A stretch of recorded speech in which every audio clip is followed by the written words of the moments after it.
Alexandre Colim, ele que estava agora de pouquinho lá no fórum para acompanhar o início do julgamento do caso Juninho, já está na nossa redação, reportagem sendo preparada, Colim.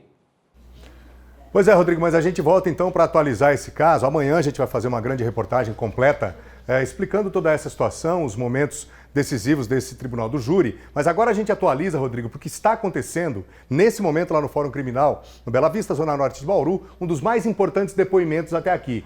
De quem? Do Dr. Ivan Segura, que na época era o médico legista, era inclusive o diretor do Instituto Médico Legal aqui de Bauru, e foi ele quem viu o corpo do Juninho, no momento em que o corpo chegou até lá, e foi ele quem emitiu o laudo. Depoimento, assim, bastante significativo. Mas antes, até pela audiência rotativa, vamos relembrar o caso. É um caso que voltou, aliás, o júri popular começou na manhã dessa segunda-feira aqui no Fórum Criminal de Bauru, está julgando e pretende inocentar, ou acusar, ou condenar 4 policiais militares de 6 que atenderam essa ocorrência no dia 15 de dezembro de 2007. O que aconteceu naquela madrugada? Os policiais militares foram até essa casa porque receberam a denúncia de que no quintal desse imóvel estaria uma moto roubada. E lá encontraram peças dessa motocicleta. E aí, lá naquele local, Rodrigo, os PMs também encontraram um Juninho, que foi reconhecido, pouco tempo depois, como o autor daquele assalto, a mãe dele e uma irmã. E quando os policiais entram, 6 policiais militares teriam inicialmente participado dessa ocorrência, os policiais pegam então o Juninho, o deixam em um quarto, enquanto um outro policial fica com a mãe e com a irmã. E dentro desse quarto, os policiais teriam aplicado de 15 a 30 choques elétricos. E aí o Juninho acabou não resistindo, foi levado para o pronto-socorro, socorrido pela própria viatura, mas lá ele não resistiu. Inicialmente, havia um entendimento, Rodrigo, de que o caso deveria tramitar pela Justiça Militar. Porém, isso não foi... Aliás, essa medida dos advogados foi infrutífera, tanto que o caso, sim, foi para a Justiça Comum e hoje a gente tem o início desse júri popular que deve terminar nessa terça-feira, Rodrigo, amanhã, portanto, mas há a possibilidade de que ele avance mais. Por quê? Porque hoje pela manhã houve um atraso de 2 horas, atraso esse por causa de uma testemunha que não compareceu. Essa testemunha ela foi conduzida coercitivamente ao fórum, ou seja, numa decisão da Justiça que preside esse tribunal do júri, essa mulher ela foi encontrada e foi trazida e prestou já o depoimento. Ela era, não mora mais naquele local, uma vizinha da família do Juninho e acabou presenciando alguma coisa. Mas, como eu disse, o depoimento mais importante está sendo realizado agora. Foi do homem que, inclusive, auxiliou na preparação dessas imagens que a gente está observando agora. O Ivan Segura, Rodrigo, em depoimento, ele acabou dizendo lá, dando conta ou informando a Justiça, e ele também seria ouvido tanto pelo promotor quanto também pelos 5 advogados de defesa, são 4 policiais militares, porém há um total ali de 5 advogados. Bom, ele disse que às 4h50 da manhã o corpo do Juninho foi levado para o pronto-socorro central e lá já chegou com pressão 0, ou seja, já estaria morto. Ivan Segura também apontou que um menino, na época com 15 anos, ele apresentava queimaduras em várias partes do corpo e que foi informado, aliás, o Copom teria sido informado por uma funcionária do pronto-socorro central que a viatura da Polícia Militar teria levado ao pronto-socorro um corpo, ou seja, uma pessoa já sem vida. E que ele apresentava no momento em que deu entrada, ruptura de vasos, já não tinha respiração, e aí o sangue, Rodrigo, nessas circunstâncias, ele acaba se alojando nas partes mais baixas do corpo. E a causa, parada cardiorrespiratória devido a choque. E aí, um ponto muito importante do depoimento do Dr. Ivan Segura, Rodrigo, aliás, a pergunta foi feita pelo promotor de justiça, ou seja, pela acusação, o promotor já se antecipou a uma possível estratégia da defesa. O que fez, ou que pergunta fez o promotor? Perguntou ao doutor Ivan, doutor, mas é o seguinte, o choque elétrico, ele não poderia ter sido usado para algum processo de ressuscitação? Será que os PMs não teriam usado esses choques para ressuscitar o menino que teria morrido em decorrência de uma outra causa? E aí, nesse momento, o doutor Ivan acabou se antecipando, repito, a essa possível estratégia da defesa. Ele disse o seguinte, que esses impulsos, eles causam, esses impulsos eles são para diminuir as contrações cardíacas. Esses impulsos provocados pelo choque, não de maneira acidental, ou seja, uma descarga elétrica, mas sim de maneira provocada, exatamente para conter qualquer tipo de arritmia cardíaca. E, portanto, essa ressuscitação é feita, ou teria que ser feita, na base de primeiro, uma indicação médica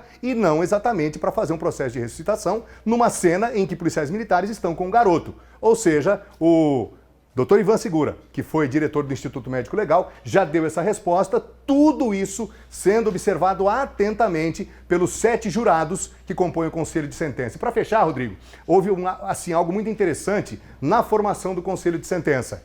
7 pessoas, evidentemente, são 3 mulheres e 4 homens, e 6 dessas 7 pessoas numa mesma idade. Elas têm uma idade muito parecida. E há apenas uma pessoa mais jovem na casa ali, entre 30 e 40 anos de idade. As demais, na casa entre 50 e 60 anos. Evidentemente que tudo isso foi uma estratégia, não é? A defesa e a promotoria fazem essa escolha porque, no entendimento, eles observam atentamente quem são as pessoas para, evidentemente, entender, pelo menos, uma pré-concepção, né, Rodrigo, de que aquelas pessoas estariam mais sujeitas ou não a absorver uma estratégia de defesa ou de acusação. Portanto, tudo está rolando, a expectativa, evidentemente, especialmente para a família, é de que haja a possibilidade de ser feita a justiça, tudo dentro do devido processo legal, e aí tudo isso está acontecendo e deve terminar nessa terça-feira, mas eu acredito, viu, Rodrigo, pelas impressões obtidas no local, que esse júri deve avançar um pouco mais. Até porque dessa vez os embates entre defesas, porque são vários advogados, e promotoria, esses embates devem ser bastante calorosos,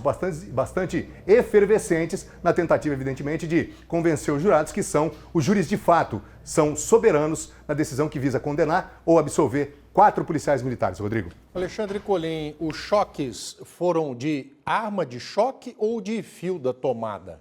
Fio. O fio que, inclusive, olha que detalhe que você me lembrou, Rodrigo, dentro dessa entrevista bastante complexa e completa do ex-diretor do IML, hoje está aposentado, Dr. Ivan Segura, mas continua sendo, né, um médico legista. Ele diz que aquelas lesões foram provocadas por um fio e que ele, Dr. Ivan Segura, naquele mesmo dia, quando ele recebe o corpo e emite já um pré-laudo, ele é chamado em São Paulo, capital, não diz para quem, mas ele é chamado em São Paulo, vai para São Paulo para dar as explicações, obviamente, a gente deduz, não é, que seja para a cúpula da polícia, cúpula da segurança pública. E o próprio Dr. Ivan disse, Rodrigo, que com um fio conectado a uma bateria, ele fez testes em pedaços de carne para tentar entender a reação de um choque que é provocado, que é causado intencionalmente numa pessoa. Ou seja, até isso o diretor do Instituto Médico Legal fez na época, ou seja, para que houvesse, como de fato há, um conjunto probatório em conteste.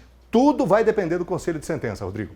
Muitas marcas, como a gente vê nesse mapa do corpo, no rosto, algumas no tórax e até nos genitais. Quando da autópsia do corpo do Juninho, isso ainda em dezembro de 2007. O caso, ele teve, nesse princípio, já importantes desdobramentos, as prisões de todos os policiais envolvidos na abordagem, chegaram a permanecer por algum tempo no cárcere. Um dos policiais, no curso desse processo, agora, há pouco tempo, 2018, foi absolvido. Mas e o outro? Porque só estão 4, não são 6. Nosso jornalismo esmiuçando, trazendo todos os detalhes para você. Uma testemunha não tinha comparecido, foi buscada em casa e obrigada a se apresentar no fórum, um atraso de pelo menos 2 horas para o início hoje desse trabalho. Essa audiência de julgamento estava até marcada, se não me engano, para janeiro e foi cancelada, adiada para hoje. Alexandre Colim, pelo que tem de experiência, observando no local e colhendo também as impressões de outras pessoas tarimbadas, talvez nem amanhã termine, mas seguiremos com a nossa cobertura.